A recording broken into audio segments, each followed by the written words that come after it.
Break के बाद एक बार फिर स्वागत है आप सभी का स्वराज एक्सप्रेस में। रुक करते हैं खबरों का। छत्तीसगढ़ में पीएम आवास का राज्यांश राज्य सरकार द्वारा नहीं देने, जिसकी वजह से हितग्राहियों को पीएम आवास का लाभ नहीं मिलने का आरोप लगाते हुए बीजेपी विधानसभा का घेराव कर रही है। इसके पहले पिरदाग्राम के मैदान में बड़ी सभा का आयोजन हो रहा है। मोर आवास मोर अधिकार रोक के रखे हैं। भूपेश सरकार के नारे के साथ भाजपा विरोध प्रदर्शन कर रही है। तो इसी खबर में हम अधिक जानकारी लेंगे। राजधानी रायपुर से दिलीप साहू हमारे साथ लाइव बन चुके हैं। दिलीप, बीजेपी का बड़ा विरोध प्रदर्शन आज देखने को मिल रहा है। मोर आवास मोर अधिकार रोक के रखे हैं भूपेश सरकार, इस नारे के साथ बीजेपी विरोध प्रदर्शन करते हुए नजर आई। क्या कुछ जानकारी, क्या कुछ तस्वीरें वहां से निकलकर सामने आई दिलीप?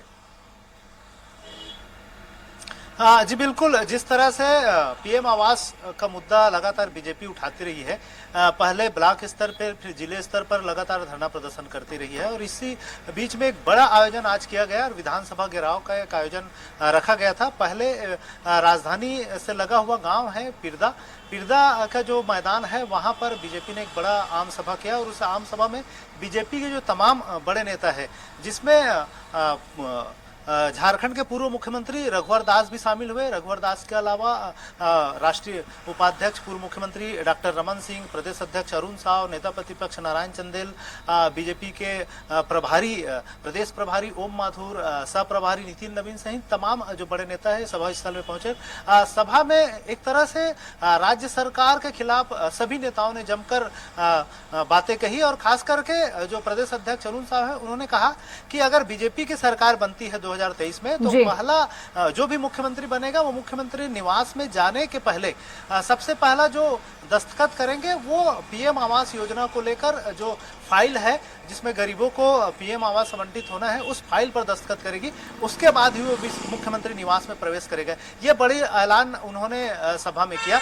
इसके अलावा जो नंद कुमार साय है, आदिवासी नेता है, एसटी आयोग के अध्यक्ष भी रहे हैं, तो उन्होंने भी एक बातें कही कि जिस तरह से वो लगातार लंबे बाल रखते हैं और बाल की खाल सरकार के हम निकालेंगे और जब तक खाल नहीं निकालेंगे तब तक बाल नहीं कटाऊंगा, इस तरह के उन्होंने तंज कसा। इसी तरह सभी नेताओं ने बारी बारी से राज्य सरकार के ऊपर जमकर निशाना साधा और फिर रैली के शक्ल में पिरदा से विधानसभा के लिए करीब 5 किलोमीटर दूरी है उस रास्ते पर निकले और बड़ी संख्या में पहले तमाम जो बड़े नेता है वाहनों में खुली वाहनों में सवार होकर निकले। उसके बाद जो तमाम जो कार्यकर्ता है वो पैदल मार्च करते हुए निकले। वहीं पुलिस ने लगभग 4 अलग अलग जगह पर बैरिगेटिंग की थी और कार्यकर्ताओं ने लगातार पहला बैरिगेट्स को तोड़ दिए। सभी उसके बाद दूसरे बैरिगेट्स में पहुंचे, वहां भी पुलिस के साथ जुमाझटकी हुई, उसको भी तोड़कर आगे बढ़ गए और इस तरह से जो तमाम बड़े नेता हैं वो वाहनों से उतरकर फिर पैदल ही मार्च करते रहे और आखिरी बैरिगेड्स में भी लगातार पुलिस के साथ संघर्ष किए। इस दौरान पुलिस उन्हें रोकने के लिए पानी की बौछारें भी की और लगातार उनकी झुमाझटकी हुई। साथ ही साथ बीजेपी के जो बहुत सारे जो कार्यकर्ता है वो बैरिगेड्स में ऊपर चढ़ गए थे, उनको भी काफी चोटें आई है, उनके हाथों पर चोटें आई। हालांकि पुलिस प्रशासन को सख्त हिदायत पहले से दे दिया गया था कि किसी तरह की लाठीचार्ज की स्थिति नौबत न आए, इस तरह की हिदायत आला अफसरों के द्वारा दी गई थी। इसलिए पुलिस ने बहुत संयम बरती और कहीं पर भी बड़ी लाठीचार्ज इस तरह की बल प्रयोग की घटना सामने नहीं है। और कुल मिलाकर आखिरी में जब तमाम जो बड़े नेता है वो आखिरी जो बैरिगेड्स है वहां पहुंच गए थे तो वहां पर फिर सभी बड़े नेता प्रदेश अध्यक्ष अरुण साव सहित तमाम बड़े नेताओं की गिरफ्तारी हुई और पुलिस ने उन्हें गिरफ्तार करके जो अस्थायी जेल है वहां पर ले जाया गया उनको। जी दिलीप, बीजेपी आरोप लगा रही है कि कांग्रेस पार्टी जो है अपनी मंत्रियों के लिए तो गुलाब की पंखुड़ियां बिछाकर स्वागत करती है और गरीब जो है उनको आवास नहीं दिया जा रहा है। वादे पूरे पहले वादे किए जाते हैं लेकिन जो वो वादे हैं वो पूरे होते हुए नजर नहीं आते हैं। दिलीप जी बिल्कुल, पीएम आवास को लेकर जिस तरह की बातें हो रही है उसमें ये बातें स्पष्ट रूप से आई। बीजेपी लगातार यह बातें कर रही है कि 16 लाख परिवारों को पीएम आवास से वंचित करके रखा जा रहा है। हालांकि इसको लेकर मुख्यमंत्री भूपेश बघेल ने जवाब दिया और उनका कहना है कि पहले बीजेपी 16 लाख करके स्वीकृति की बात कर रही थी, फिर 18 लाख की बात की और बीजेपी ने दावा भी किया कि उनके सरकार में 10-11 लाख मकान आवास बन चुके हैं और मुख्यमंत्री ने बताया कि अब तक प्रदेश में 11 लाख लाख मकान बन चुके हैं। तो ऐसे में अब महज 6-7 लाख मकाने ही रह चुके हैं और बीजेपी जिस तरह से अलग अलग नेता बड़े बड़े आंकड़े अलग अलग दावा कर रहे हैं और उसमें खास करके क्योंकि जो सर्वे सूची का मामला है 2011 के सर्वे सूची के आधार पर ही जो पात्र हितग्राही है उनको आवास के लिए पैसे उपलब्ध कराए जा रहे थे। इसमें पीएम आवास में समझना हमको ये जरूरी है, जो केंद्र से 60% राशि आती है हितग्राही के खाते में और 40% राशि जो राज्य सरकार है वो देती है। तो दोनों के केंद्रांश और राज्यांश के को मिलाकर पीएम आवास की जो पूर्ण राशि है वो दी जा रही है हितग्राहियों को। तो इसको लेकर कहीं ना कहीं ये था कि पहले जो केंद्रांश आना था वो आ चुका था और राज्य सरकार ने कुछ राज्यांश नहीं दे पाया। हालांकि राज्य सरकार ने इसको लेकर विधानसभा में जो पहले जवाब दिया था उसमें यह कहा गया था तकनीकी रूप से उन्होंने कुछ बैंकों से लोन लेने, इसके लिए आवास लोन लेने के लिए वहां से केंद्र से स्वीकृति मांगी थी, लेकिन केंद्र ने स्वीकृति नहीं दी।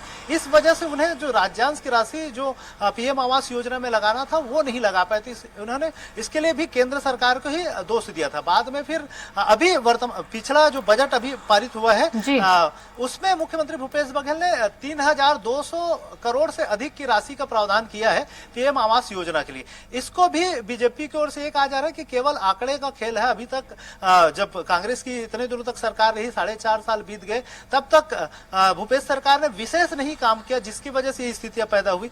अब जब उनका कार्यकाल खत्म होने को है तब इस तरह के जो आंकड़ों का बाजीगरी है, बजट जो रखा गया उस बजट का आवंटन नहीं हो पाएगा और उतनी जो बनना चाहिए पीएम आवास जो हितग्राहियों को मिलना चाहिए वो नहीं मिल पाएगा। ये आरोप बीजेपी लगा रही है। हालांकि राज्य सरकार का कहना है, कांग्रेस के नेताओं का कहना है कि बीजेपी के पास कोई मुद्दा नहीं है, किसानों को लेकर मुद्दा नहीं है, मजदूरों को लेकर मुद्दा नहीं है। लगातार राज्य की भूपेश सरकार लगातार किसानों के हित में, मजदूरों के हित में, आदिवासियों के हित में काम कर रही है। इसलिए ये इस तरह के मुद्दे लेकर आ रहे हैं। कभी धर्मांतरण को मुद्दा बनाते हैं, कभी और सांप्रदायिकता के मामले को लेकर आते हैं और कभी फिर इस तरह के मामले को लेकर आ रहे हैं। और उनका कहना है कि बजट में एक बड़ा प्रावधान करके इनके मुंह को बंद करने का प्रयास कांग्रेस की सरकार ने की है, जिसकी वजह से बीजेपी के जो नेता है वो बौखलाए हुए और इसलिए इस तरह के प्रदर्शन कर रहे हैं। लेकिन जो प्रदेश की जनता है वो समझती इस तरह की बातें कांग्रेस की ओर से कही जा रही है और आरोप प्रत्यारोप का जो दौर है दोनों तरफ से चल रहा है। बीजेपी के नेताओं का साफ तौर पर कहना है कि कहीं न कहीं राज्य सरकार घिरी हुई है और गरीबों को, जो हितग्राहियों को जो पीएम आवास मिलना चाहिए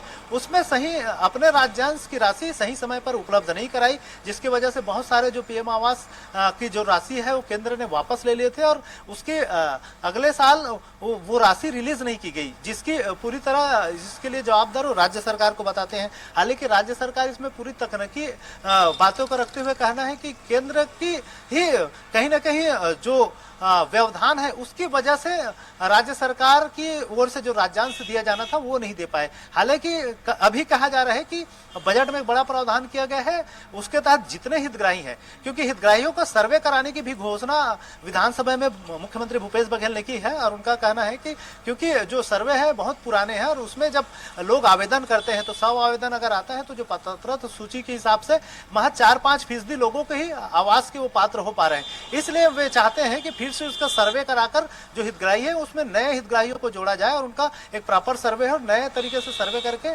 सर्वे सूची, नई सूची के आधार पर फिर तमाम हितग्राहियों को पीएम आवास योजना का लाभ दिया जाए। हालांकि बीजेपी इस सर्वे को लेकर भी नकार रही है और इसको अटकाने की बात कर रहे हैं और बीजेपी की ओर से यह भी कहा जा रहा है कि 2011 से 16 के बीच भी एक सर्वे हुआ था रमन सरकार के समय, उस सर्वे सूची को आधार बनाकर चाहे तो सरकार हितग्राहियों को लाभ दे सकती है। हालांकि इसको लेकर कांग्रेस सरकार का कहना है कि अभी तक प्रॉपर वो सूची सामने नहीं हो पाई है। अभी तक जितने भी हितग्राहियों को जो लाभ दिया जा रहा है, पात्रता का जो चयन किया जा रहा है वो 2011 की सर्वे सूची के आधार पर किया जा रहा है, जो काफी पुराना हो चुका है। और उसके बाद भी बहुत सारे जो गरीब है, बहुत सारे जो वर्ग है या बहुत सारे जो परिवार है जिसमें बिखराव हुआ है और जी दिलीप, तमाम जानकारी साझा करने के लिए बहुत बहुत शुक्रिया। इसी के साथ बुलेटिन में इतना ही। खबरों का सिलसिला लगातार जारी है, देखते रहिए स्वराज एक्सप्रेस। नमस्कार।